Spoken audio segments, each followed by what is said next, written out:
வைகை நதியானது மாசுபட்டு கொண்டே இருக்கிறது. இதை சரி செய்ய வேண்டும். இந்த வைகை நதிக்கு மீண்டும் ஒரு பொலிவு கொடுக்க வேண்டும், புத்துணர்வு கொடுக்க வேண்டும் என்ற அடிப்படையில் மாவட்ட நிர்வாகத்தின் சார்பாக இந்த பணியை செய்வதற்காக பல்வேறு ஸ்டேக் ஹோல்டர்ஸ் எல்லோருடையும் கலந்து பேசப்பட்டது. அதில் குறிப்பாக தான் ஃபவுண்டேஷன் அதுல அவங்களுடைய எக்ஸ்பர்ட் ஒப்பீனியன் எல்லாம் கொடுத்தார்கள். அவர்களும் இதில் இணைந்து மிகவும் சிறப்பாக இந்த பணியை செய்வதற்கு ஒத்துழைப்பு கொடுத்து கொண்டிருக்கிறார்கள்.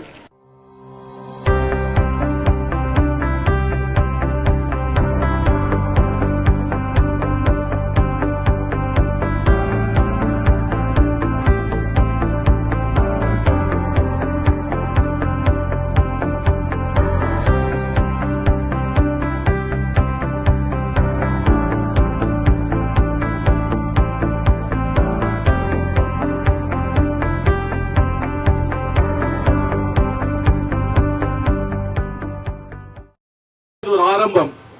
நிச்சயமாக இந்த பணி முழுமையாக செய்து முடிக்கப்பட வேண்டும். இந்த பணியை நாம் முழுமையாக செய்து முடிக்கும் பொழுது நிச்சயமாக இந்த வைகை நதிக்கென்று ஒரு பெருமை, வைகை நதிக்கான ஒரு பாரம்பரியம் மற்றவர்களுக்கு தெரியும் வகையில் இது அமையும் என்பதில் எந்த விதமான சந்தேகம் கிடையாது. பொதுப்பணித்துறை சார்ந்த பொறியாளர்கள், பர்டிகுலரா WRO பெரியார் வைகை பாசனத்தை சேர்ந்த பிரிவு பொறியாளர்கள் அனைவரும் இதில் ஒத்துழைப்பு கொடுத்து கொண்டிருக்கிறார்கள். இந்த ஆற்றில் உள்ள கருவேல மரங்களை எல்லாம் முற்றிலும் இப்பொழுது எடுக்கப்பட்டுள்ளது.